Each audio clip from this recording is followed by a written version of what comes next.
नमस्कार दोस्तों, आप सब कैसे हैं? आई होप आप लोग अच्छे होंगे। आज हम लोग देखेंगे भारत का इतिहास गुप्त वंश से कुछ महत्वपूर्ण तथ्य जो सभी परीक्षाओं के लिए महत्वपूर्ण है।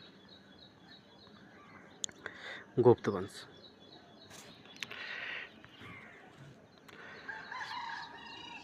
गुप्त साम्राज्य की स्थापना श्रीगुप्त के द्वारा 240 एडी में किया गया था।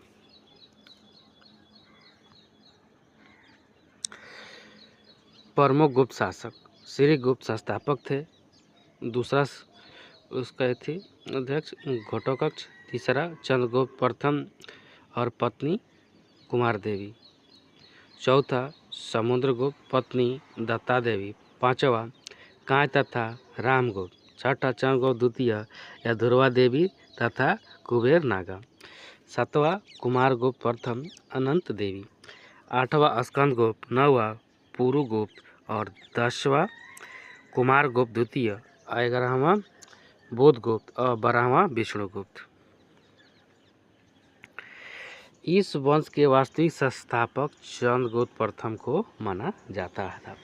इन्होंने अपनी राजधानी पाटलिपुत्र को बनाया। चंद्रगुप्त प्रथम अपने राजाभिषेक के अवसर पर 320 एडी में गुप्त संवत को जारी किया था। इस तरह चंद्रगुप्त प्रथम का पहला गुप्त शासक था जिसने सोना का सिक्का जारी किया था।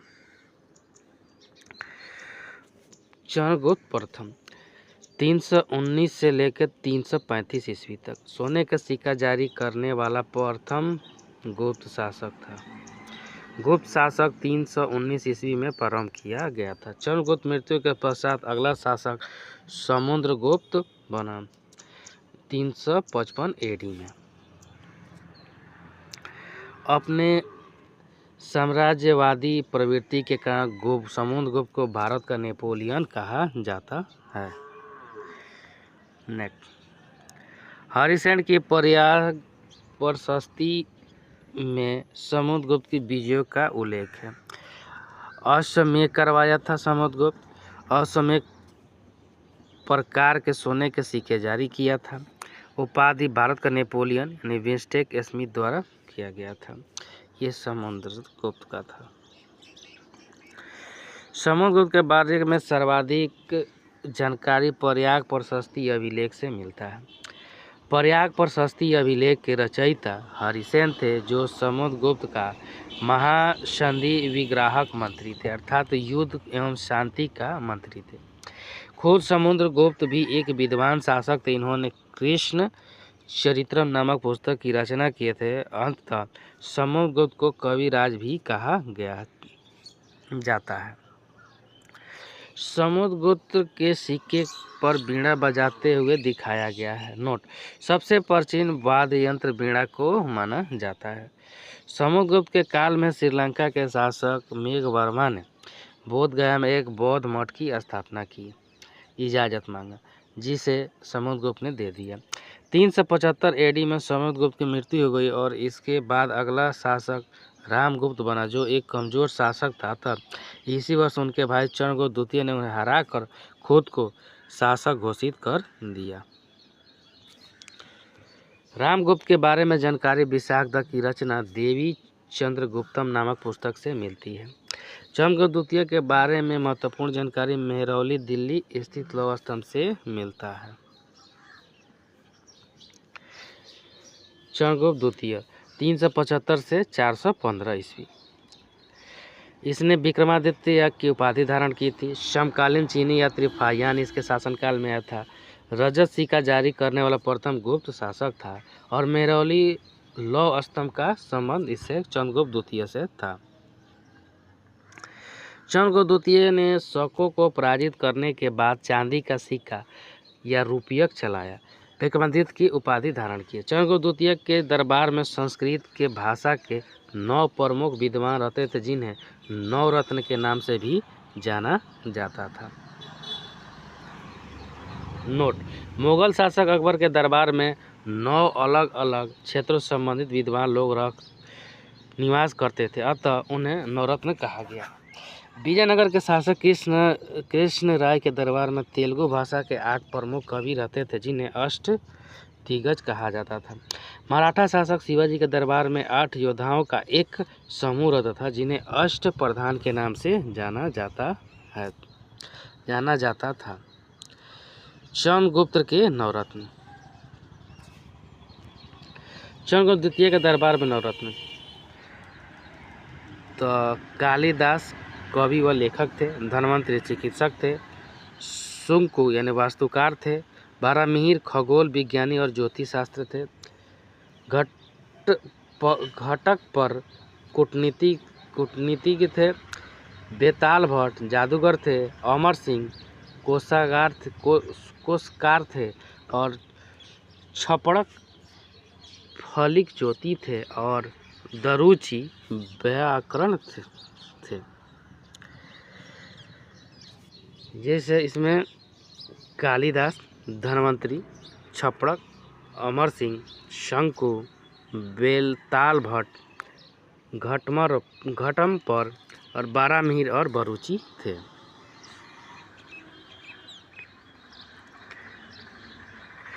गुप्त काल के रचनाकार।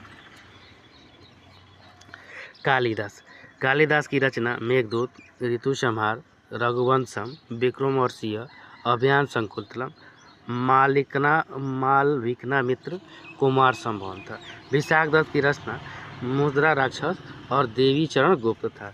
शूद्रक की रचना मृच्छकटिकम और दंडी की 10 कुमार चरित्र और विष्णु शर्मा की पंचतंत्र था।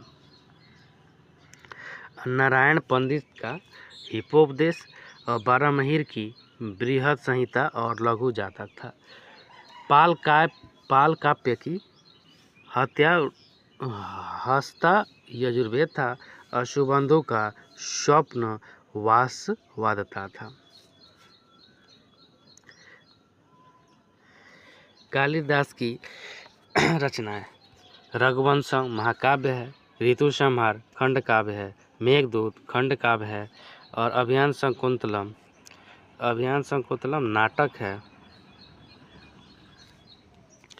नाटक है और विक्रमोर्वशीय नाटक है, मालविकाग्निमित्र नाटक है, कुमार संभव ये भी नाटक है। चंद्रगुप्त के काल में सर्वाधिक संस्कृत साहित्य की रचना की गई, अतः इस काल को संस्कृत भाषा का स्वर्ण काल कहा गया है। संस्कृत भाषा का स्वर्ण काल गुप्त काल चंद्रगुप्त द्वितीय, हिंदी भाषा का स्वर्ण काल मुगल काल अकबर, फारसी भाषा का स्वर्ण काल मुगल काल अकबर, तेलुगु भाषा का स्वर्ण काल विजय साम्राज्य कृष्णदेव राय, तमिल भाषा का स्वर्ण काल चोल काल, उसके बाद कन्नड़ भाषा का स्वर्ण काल राष्ट्रकूट काल अमोघ वर्ष, प्राकृत भाषा का स्वर्ण काल सातवाहन या हल। चंद्रगुप्त द्वितीय के काल में ही 399 से 414 एडी में चीनी बौद्ध यात्री फाहियान भारत की यात्रा किए थे और इन्होंने अपने विवरण में कहा है कि गुप्त काल में वस्तु विनिमय खरीद बिक्री के रूप में कौड़ी का प्रयोग किया जाता था। चंद्रगुप्त के मृत्यु के पश्चात अगला प्रमुख शासक कुमारगुप्त प्रथम 415 से 454 एडी में बना, जिन्हें महेंद्रादित्य एवं शंकरादित्य के नाम से भी जाना जाता है। पूरे गुप्त शासक में सर्वाधिक जानकारी का स्रोत कुमारगुप्त प्रथम से ही मिलता है। कुमारगुप्त प्रथम ने मयूर शैली के सिक्कों को जारी किया था। साथ ही बिहार में नालंदा में एक बौद्ध मठ की स्थापना किया, जो बाद में नालंदा बौद्ध विहार के नाम से जाना गया, जो वर्तमान का सबसे प्राचीन विश्वविद्यालय है। नोट: विश्व का प्राचीनतम विश्वविद्यालय तक्षशिला विश्वविद्यालय है, जो वर्तमान में पाकिस्तान में है। कुमारगुप्त के बारे में सबसे महत्वपूर्ण जानकारी भीलसड़ अभिलेख से मिलता है, जिसकी रचना कुमारगुप्त का महासंगी व्याघ्र वत्स भट्टी के द्वारा किया गया था। कुमारगुप्त के मृत्यु के पश्चात अगला शासक स्कंदगुप्त बना। यह गुप्त वंश का अंतिम महाशासक था। स्कंदगुप्त ने हुनों का आक्रमण को समाप्त किया तथा सिंचाई व्यवस्था के लिए गुजरात के सौराष्ट्र प्रांत में सुदर्शन झील का निर्माण कराया। गुप्त वंश का अंतिम शासक भानुगुप्त था। गुप्तकालीन महत्वपूर्ण अभिलेख। गुप्तकालीन ध्यान दे दाम्पत्र राजशाही बांग्लादेश में है। बैगरा दाम्पत्र बोगरा बांग्लादेश में है। दामोदर दाम्पत्र दीनाजपुर बांग्लादेश में है। वत्स भट्टी रचित मंदसौर अभिलेख प्राचीन मालवा में है। गढ़वा अभिलेख प्रयागराज उत्तर प्रदेश में है। करमदग्गा अभिलेख एटा उत्तर प्रदेश में है। मनकुंवर अभिलेख प्रयागराज उत्तर प्रदेश में है। तुमैन अभिलेख ग्वालियर में है। स्कंदगुप्त कालीन जूनागढ़ अभिलेख सौराष्ट्र गुजरात में है। भीतरी स्तंभलेख गाजीपुर उत्तर प्रदेश में है। सुपिया अभिलेख रीवा मध्य प्रदेश में है। एरन अभिलेख सागर मध्य प्रदेश में है। गुप्त काल में प्रशासनिक व्यवस्था का स्पष्ट प्रमाण प्रशस्ति अभिलेख हरिसेन का एवं मंदसौर अभिलेख से मिलता है, जिसे कहा गया कि प्रशासनिक व्यवस्था में सर्वोच्च पद राजा का होता था। साथ ही गुप्त काल में राजा के राजत्व की सिद्धांत की चर्चा मिलती है। भारत में सर्वप्रथम सामंतवादी व्यवस्था का प्रारंभ गुप्त काल में ही माना गया है। सर्वप्रथम याज्ञवल्क्य स्मृति में कांस्य का उल्लेख किया गया है, किंतु एक जाति के रूप में कांस्य की चर्चा ओशनम स्मृति में किया गया है। गुप्त काल में राजा को सहायता देने के लिए एक मंत्रिपरिषद की चर्चा की गई है, जिसमें महावलाहार नामक मंत्री का पद प्रमुख पद था। इसे मुख्य सेनापति भी कहा जाता है। दूसरा महत्वपूर्ण या प्रमुख महासंविधिग्राहक होता था, जो युद्ध एवं शांति का मंत्री होते थे।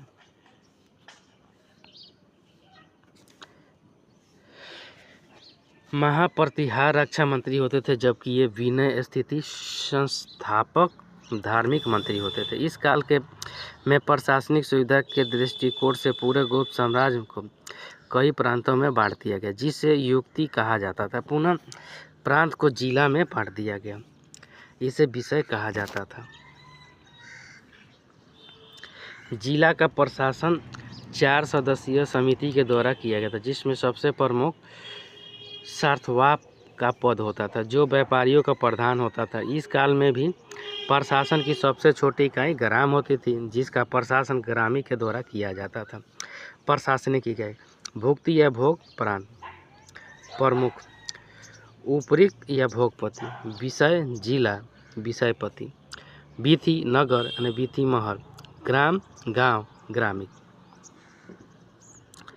न्याय के क्षेत्र में सर्वोच्च पद राजा का होता था और राजा के नीचे दूसरा प्रमुख पद महादंड नायक का होता था। इस काल में 12 प्रकार के भूमि की चर्चा अमर सिंह नामक विद्वान ने अपनी रचना अमरकोश में किया है। गुप्त काल में पूर्वी समुद्र तट का बंदरगाह ताम्रलिप्ति या तामलुक बंदरगाह था, जो बंगाल में था, जबकि पश्चिमी समुद्री तट पर स्थित प्रमुख बंदरगाह गुजरात का भड़ौच एवं महाराष्ट्र का कल्याण एवं सोपारा बंदरगाह भारूपुछ पेरी गाजा में था। क्रय विक्रय इकाई तांबे का सिक्का मासक, चांदी का सिक्का रुपयक, स्वर्ण का सिक्का दिनार था। इस काल में महिलाओं की स्थिति पूर्व काल की तुलना में काफ़ी दंडनीय हो गई। पहली बार सती प्रथा का स्पष्ट भानु का एरन अभिलेख से मिलता है। इस काल में बाल विवाह, बहु विवाह, सती प्रथा प्रचलन हो गया, किंतु विधवा विवाह पर पूरी तरह से प्रतिबंध लग गया था। इस काल में समाज में दास प्रथा का भी प्रचलन देखा गया। नारद स्मृति में 15 प्रकार के दास की चर्चा की गई है। गुप्त काल में मंदिर में निर्माण में एक नया स्वरूप देखा गया और इस काल में शिखर नुमा, चोटी नुमा मंदिर का निर्माण किया जाने लगा। सबसे पहले शिखर इस प्रकार का प्रयोग करके मध्य प्रदेश के झांसी के निकट स्थित देवगढ़ के दशावतार मंदिर में किया गया। इस काल में कई मंदिर का निर्माण करवाया गया, जैसे मध्य प्रदेश के जबलपुर में तिगवा में स्थित विष्णु मंदिर, भूमरा में स्थित शिव मंदिर इत्यादि प्रमुख हैं। तिगवा के विष्णु मंदिर के मुख्य दरवाजे पर गंगा एवं यमुना की मूर्ति स्थापित किया गया। उसके बाद गुप्त कालीन प्रमुख मंदिर देवगढ़ का 10 अवतार मंदिर ललितपुर में है। भुनरा का मंदिर नागौद मध्य प्रदेश में है। नचना कुठार का पर्वतीय मंदिर पन्ना मध्य प्रदेश में। तिगवा का विष्णु मंदिर जबलपुर मध्य प्रदेश। भीतरगांव का कृष्ण मंदिर कानपुर उत्तर प्रदेश। सिरपुर लक्ष्मण मंदिर महासंघ छत्तीसगढ़ में है। इस काल में चित्रकला का भी विकास हुआ, जो मध्य प्रदेश की बाघ की गुफा एवं महाराष्ट्र के अजंता की गुफा से मिलता है। अजंता की गुफा में 29 गुफा स्थित है, जिसमें से गुफा संख्या 16, 17, 19 का संबंध गुप्त काल से है। गुफा 16 में मरी हुई राजकुमारी मिल का चित्र बनाया गया है। गुफा संख्या 17 को चित्रशाला कहा जाता था, जिसमें कई चित्र बनाया गया है, जिसमें सबसे महत्वपूर्ण चित्र माँ के द्वारा शिशु को दूध पिलाते हुए चित्र। गुफा संख्या 17 में जातक कथा से संबंधित कुछ चित्र भी दर्शाया गया है। गुप्त संख्या 19 में विभिन्न धर्मों से संबंधित चित्र बनाया गया है। मध्य प्रदेश के बाघ की गुफा का संबंध गैर धार्मिक लौकिक विषय वस्तु से। इसमें कुल गुफा की संख्या 9 है, जिसमें गुफा की संख्या 3 को हाथी खाना एवं गुफा संख्या 4 को रंगशाला कहा गया है। Thank you friend. अच्छा लगे तो लाइक सब्सक्राइब और शेयर जरूर करें, साथ में बेल आइकन का बटन दबाना नहीं भूलें।